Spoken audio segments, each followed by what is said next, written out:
All right, so I'm slowly making my way towards the Canada.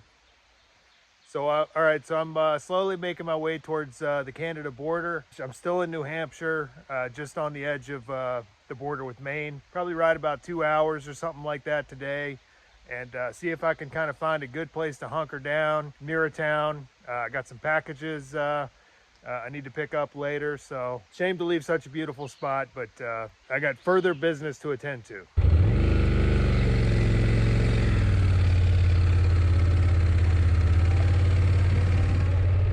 Before I headed into Canada, there were still a few things I needed to do. A couple days before, I'd had some mail delivered to the Walgreens in Skowhegan, Maine, so decided to post up in the area while I waited for it.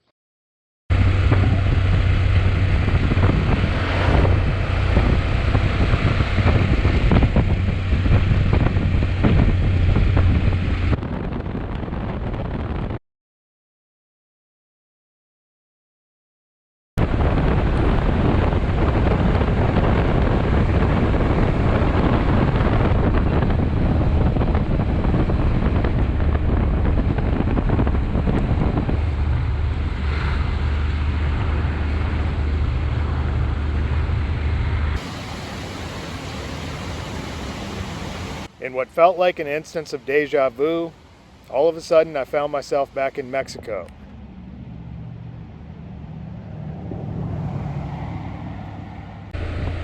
The town actually derived its name back in the early 1800s when Mexico was fighting a drawn-out battle of independence from Spain. In spite of being well over 2,000 miles away, the local farming community here sympathized with the plight of the Mexicans and named the town in their honor.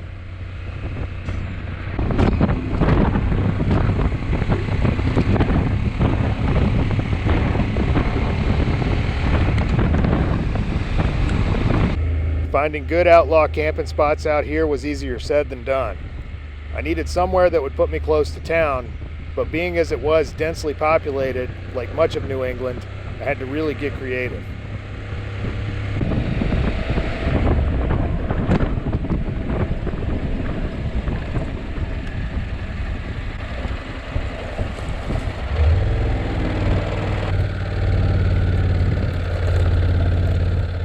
After finding what I perceived to be a workable spot, I looked down in horror as my shirt and pants were covered in ticks.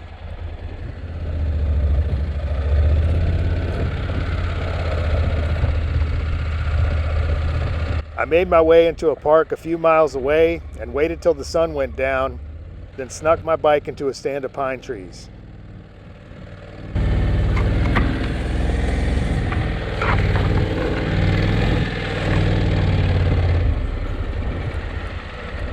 Stealth camped outside of this park overlook kind of a deal last night.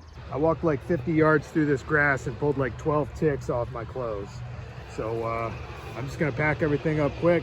Lyme disease is definitely a big concern out on the East Coast, so getting the hell out of here.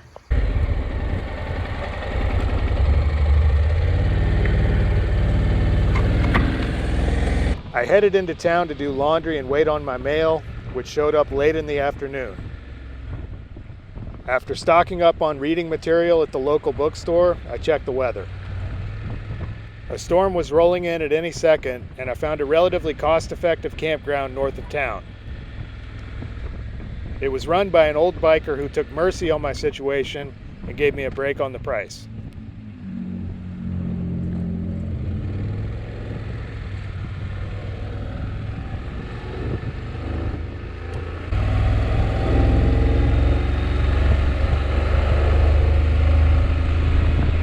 At least here I could set up my tarp, grab a shower, and hopefully be spared from the vicious onslaught of the ticks. That's a cool little house. Little house built around a camper with an outdoor kitchen. It's raining as usual, like it has been ever since God knows when.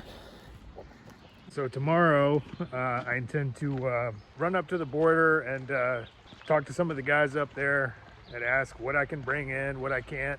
I got a lot of knives, bear spray and things like that. So I'm gonna go talk with those guys, kind of mentally prepare myself to go to the post office and send some stuff back home, but we'll see. It was still raining late into the afternoon of the following day, and after packing everything up wet, I headed toward the Bigelow Preserve, some 50 odd miles away from Canada.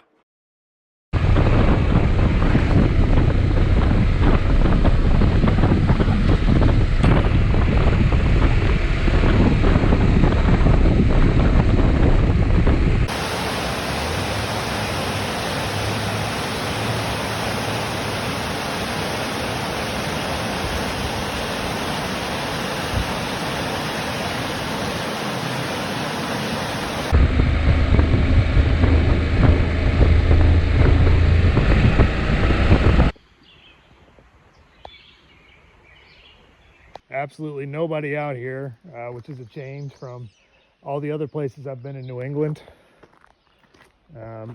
Obviously got my stuff drying out. Absolutely poured for about 12 hours yesterday. And this is some kind of forgotten house.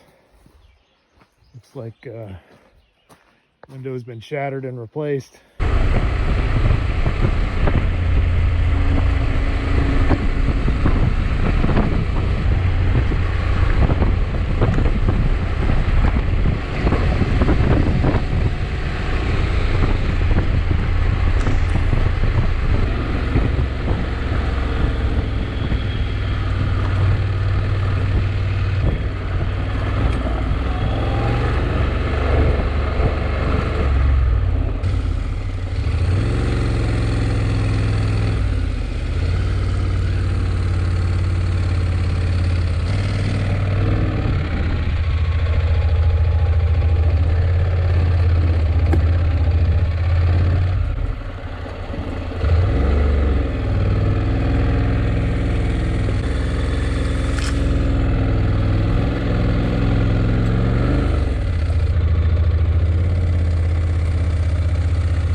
So this is home apparently for tonight.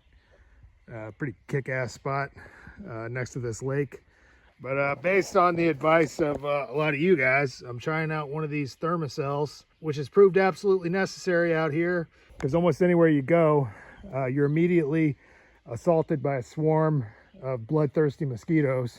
So seems to be working pretty good. It took a while to get going. You know, I suffered probably about a dozen mosquito bites before it really warmed up.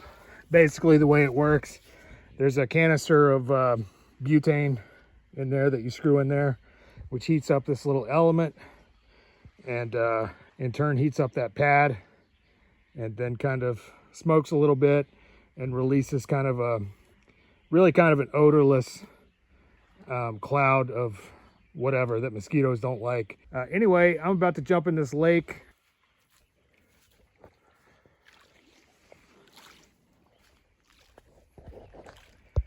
All right, here we go. Nice crystal clear water. This is gonna suck. Yep, that's gonna suck. Oh boy. That is cold. And it is Maine. So what do you expect?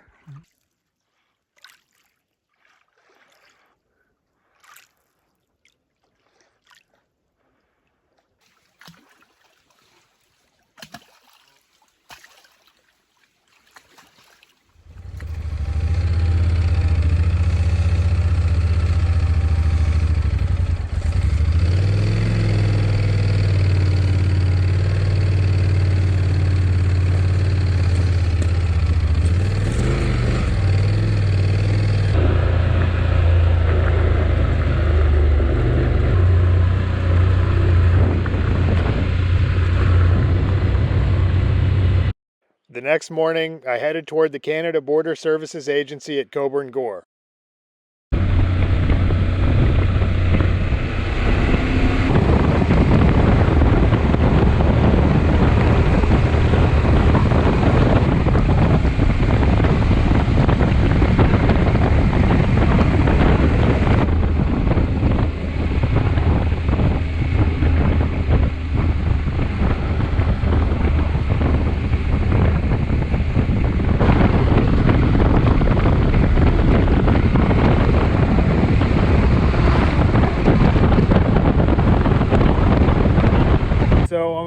15 miles away from the Canada border.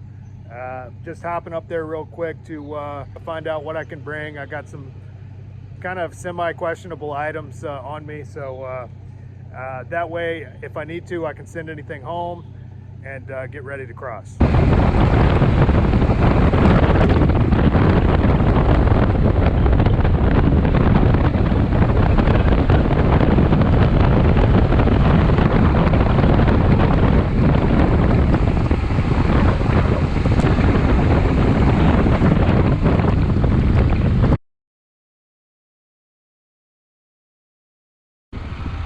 Fully intending to have to turn back around and make a trip to the post office, I parked the bike a short distance away from the border and approached on foot.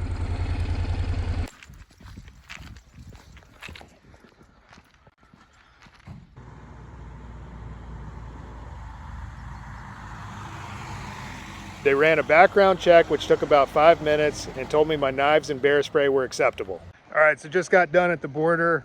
That was a lot quicker than I thought it would be. Since I'm here, I think might as well just go ahead and cross over. Seeing as how I'd already gotten chummy with the guys in the office and made a halfway decent attempt at speaking French, I figured this was as good a time as any to go ahead and cross.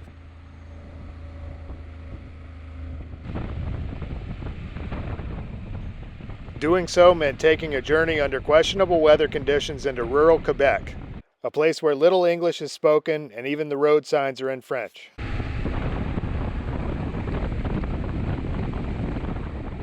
Gazing up at the road ahead, I took a deep breath and hit the gas.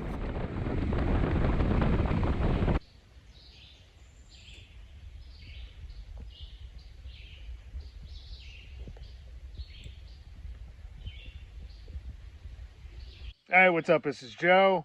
I hope you enjoyed that video of the ride to Canada. Just a quick reminder, if you enjoyed this video, please hit like and subscribe. And as usual, I've included an optional donate link in the drop box for anybody that might like to contribute to this project. Otherwise, thanks for watching, and we'll see you on the road.